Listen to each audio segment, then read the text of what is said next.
अस्सलाम वालेकुम, रमज़ान मुबारक। उम्मीद करती हूँ आप सब खैरियत से होंगे और फ़र्स्ट रोज़ा बहुत ही अच्छे से जा रहा होगा क्योंकि मौसम काफ़ी अच्छा हो गया है और ना गर्मी है ना सर्दी है। इस मौसम में रोज़े रखना भी आसान हो जाता है और इंसान जो है वो फ्रेश भी होता है, लाइक इतनी भूख और ना ही प्यास लगती है। तो माशाल्लाह माशाल्लाह रमज़ान सर्दियों की तरफ आ रहा है और इंशाल्लाह नेक्स्ट टाइम इससे भी बेहतर और अच्छे दिनों में, मतलब कि सर्द दिनों में आएगा। तो ये है कि इफ्तारी का टाइम हो या खाने का टाइम हो, नॉर्मली रमज़ान के अलावा भी तो औरतों के दिमाग पे बहुत बोझ हो जाता है या टेंशन हो जाती है कि यार घर में कुछ है नहीं है, क्या बनाएंगे क्या नहीं बनाएंगे। तो आज मैं आपके साथ एक ऐसी रेसिपी शेयर कर रही हूँ, मतलब कि अगर हम चावल बनाते हैं तो प्याज टमाटर, अगर हम सालन बनाते हैं तो प्याज टमाटर, अगर हमारे घर मेहमान आते हैं तो सबसे पहले प्याज टमाटर को काटते हैं कि अल्लाह जल्दी जल्दी प्याज टमाटर हो, उसमें फिर जो भी बनना है। तो हर घर की कहानी। तो मैंने सोचा कि क्यों ना, रमज़ान भी है, रमज़ान के अलावा भी मतलब आम डेज़ में भी आप इस चीज़ को यूटिलाइज़ कर सकते हैं। तो यहाँ पे मैंने प्याज लिए, आप कम भी ले सकते हैं, ज़्यादा भी ले सकते हैं, आप जितना बनाना चाहे उतना ही ले सकते हैं। 1 वीक के लिए भी स्टोर कर सकते हैं, 2 वीक के लिए भी स्टोर कर सकते हैं, लाइक 1 मंथ के लिए भी आप स्टोर कर सकते हैं, इससे ज़्यादा नहीं। तो इससे क्या फ़ायदा होगा आपको कि अगर घर में मेहमान आए तो टेंशन नहीं है, अगर आप लोग अपने लिए कुछ बना रहे हैं तो टेंशन नहीं है, अगर जॉब करने वाली औरतें हैं उनके लिए लाइफ आसान, क्योंकि मेन चीज़ यही है कि प्याज टमाटर प्याज टमाटर प्याज टमाटर अगर ये तैयार पड़ा होगा तो भाई फिर क्या है, बस प्याज टमाटर डालो और उसमें जो भी आप लोगों ने बनाना है वही डालो। तो मैं आपके साथ ये रेसिपी शेयर कर रही हूँ। आप लोगों ने देखा कि मैंने प्याज लिए और प्याज के बाद मैंने सबको काट लिए, फिर इनको बीच में 2 हिस्सों में डिवाइड कर दिया, क्योंकि आप अगर चॉपर यूज़ करें तो ऑब्वियसली चॉपर ही यूज़ करना पड़ेगा।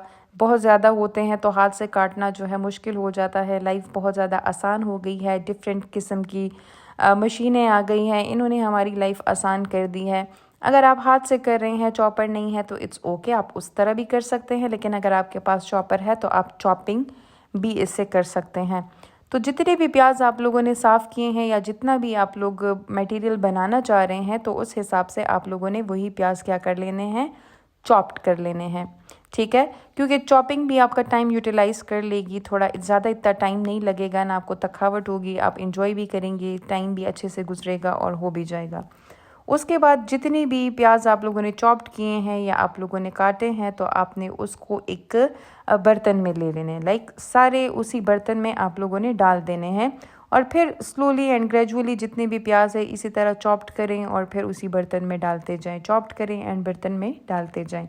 इट्स अप टू यू, ये मैंने आपको पहले भी कहा है कि इट्स अप टू यू, आप जितने मिकदार में बनाना चाहते हैं। अच्छा जी, तो ये रहा इसका कुछ फाइनल सीन कि ये सारे चॉप्ड हो गए हैं और एक ही उसमें मैंने सारे डाल दिए हैं और सिचुएशन चॉपर की भी कुछ यूँ है, यहाँ पे चीज़ें भी यूँ। इवन कि ये मैं इतने प्याज नहीं थे, लेकिन पता नहीं बहुत ज़्यादा हो गए थे और फिर मैंने कुछ को मैंने रह नहीं दिया, मैंने कहा बस अब और मैं नहीं कर सकती, बस सिर्फ एक रेसिपी रिकॉर्ड करनी है और अम्मी के लिए ये चीज़ आसान करनी है। तो प्याज चॉप्ड करने के बाद इसी तरह आप लोगों ने पैन में ऑयल ले लेना है और उसी ऑयल में आप लोगों ने वो सारा जितना भी आप लोगों ने चॉप्ड किया है प्याज को, तो उसको इसी पैन में डाल देना है। ठीक है, एंड गैस इसकी मीडियम रखनी है, ना ज़्यादा, लाइक आप हाई रख सकते हैं लेकिन लो नहीं रख सकते, और आपको पता है कि ये प्याज अपना पानी भी छोड़ देता है। तो ये मैंने मीडियम फ्लेम पे लगाया था। उसके बाद आके यहाँ पे मैं टमाटर धो लिए थे। ठीक है, धोने का सीन यहाँ पे नहीं है, लेकिन आप लोगों ने टमाटर धोने हैं। फिर इससे ऊपर छिलका हटाना है आपने, लाइक आपने इसको डायरेक्ट नहीं डालने, इसका छिलका हटाना है। अगर आप लोग छिलके के साथ डालेंगे तो इट्स ओके, कोई इशू नहीं है, लेकिन अगर आप इसको हटाएंगे तो गुड। इतने ज़्यादा थे, लाइक थक गई थी कि यार ये अब कैसे, इतने भी ज़्यादा नहीं थे लेकिन मेरे लिए ज़्यादा थे, क्योंकि फ़र्स्ट टाइम मैं ये चीज़ कर रही थी, वीडियो भी रिकॉर्ड करना चाह रही थी और इसके अलावा आप लोगों के लिए लाइफ आसान करना चाह रही थी, अम्मी के लिए लाइफ आसान करना चाह रही थी। फिर एंड में मैंने अम्मी को कहा कि बस अब और नहीं होगा, साथ में थोड़ी सी हेल्प कीजिए। तो फिर एक साइड पे अम्मी लगी हुई थी और एक साइड पे मैं थी, तो इसी तरह हर एक टमाटर से छिलका हटाया गया। ठीक है, तो मेरी तो बहुत बुरी आदत है कि मैंने हर एक छिलके से हटा दिया। तो जब छिलका सारा हटा दिया तो इसको फिर मैंने प्याज की तरह क्या करना है, आप लोगों ने इसको 2 या 4 हिस्सों में डिवाइड करना है। ठीक है, 2-4 हिस्सों में आप लोगों ने इसको डिवाइड करने के बाद फिर उसी प्याज में आप लोगों ने डाल देना है जो आप लोगों ने फ्लेम पे रखा है। ठीक है, मैं आपको अभी दिखाती हूँ कि कैसे इसका कुछ स्ट्रक्चर यूँ आएगा आप लोगों के पास। एंड स्ट्रक्चर के बाद आप लोग देख रहे हैं कि इसी प्याज में इन्हीं को मैंने डालना है लाइक दिस। तो ये आपकी लाइफ क्यों नहीं आसान करेगा। इस पे हार्डली मेरे 30 मिनट्स भी नहीं गए क्योंकि प्याज मैंने चॉप्ड किए। हाँ, मैंने सिर्फ टमाटर को इसके छिलके हटाने के लिए थोड़ा सा टाइम लगा, बट नो वरीज, हो जाएगा। ठीक है, अगर आपकी बहनें हैं, अम्मी हैं, तो उनको बिठा के उनसे आप कर सकते हैं।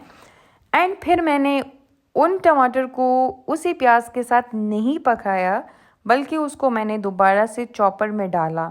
ठीक है, जितना भी मटेरियल चॉपर में आता है उस हिसाब से आप चॉपर में डालेंगे। तो ये करेगा ना आपकी लाइफ आसान, ये करेगा आपके जो खाने के टेंशन है इसको आसान करेगा। कि अगर कोई आ गया, एकदम से मेहमान आते हैं तो वो बहुत ज़्यादा अजीब सिचुएशन हो जाती है कि अब क्या करेंगे। अगर घर में कुछ हो या ना हो तो सबसे पहले हम कहते हैं प्याज टमाटर काट लेंगे, उसके बाद बाज़ार से कुछ आएगा, चिकन आएगा, चावल आएंगे, जो भी आएगा तो उसमें बन जाएगा। इसी तरह चॉपर में हमने डाल दिया। ठीक है, आप इसी तरह चॉपर में डाल देंगे और चॉपर में चॉप्ड कर लेंगे विद दिस टमाटर। एंड फिर इसका कुछ फाइनल लुक आपके पास ऐसे आएगा। दूसरी बात, ये चीज़ आप लोग जब रेडी कर लेंगे तो अभी आप लोगों ने इसको यहाँ पे नहीं छोड़ना, बल्कि आपने इसको दोबारा से उसी पैन में डालना है और इसी तरह इसको कुक करना है। ठीक है, इसको क्या करना है, कुक करना है। इसमें ऑलरेडी क्या था, ऑयल इसमें एडिड था, और वही ऑयल या इसके पकने का आपको कैसे पता चलेगा, ऑब्वियसली पता चल जाता है, लेकिन फिर भी इसमें जो ऑयल डला है तो वो ऑयल छोड़ना स्टार्ट कर देगा। ठीक है, ठीक है, तो ये ऑयल जो है ये निकलना स्टार्ट हो जाएगा, आप लोगों को समझ आ जाएगी कि ओके ये अभी पक गया है या अभी बन गया है। एंड इसको फिर आप सालन में बनाने का तरीका ये है कि थोड़ा सा ऑयल आप पैन में डालेंगे, गार्लिक पेस्ट हो गया, जिंजर पेस्ट हो गया, वो डाल के उसको थोड़ा सा ब्राउनिश करेंगे, और फिर उसके बाद जितने मिकदार में आप डालना चाहे तो उसी में ये प्याज टमाटर पेस्ट आप लोग डाल सकते हैं, और बस इजी टू कुक। तो इसमें डालना है। ठीक, इसमें सारा का सारा मैं डालूंगी, लेकिन सबसे पहले ठंडा होने के बाद। तो ये रही आपकी लाइफ आसान करने का एक ज़रिया, इफ्तारी करने का आसान तरीका तैयार करने का। और मुझे अपनी दुआओं में याद रखिए और बहुत ज़्यादा प्यार दीजिए, अपनी फैमिली वालों को भी। अल्लाह हाफ़िज़।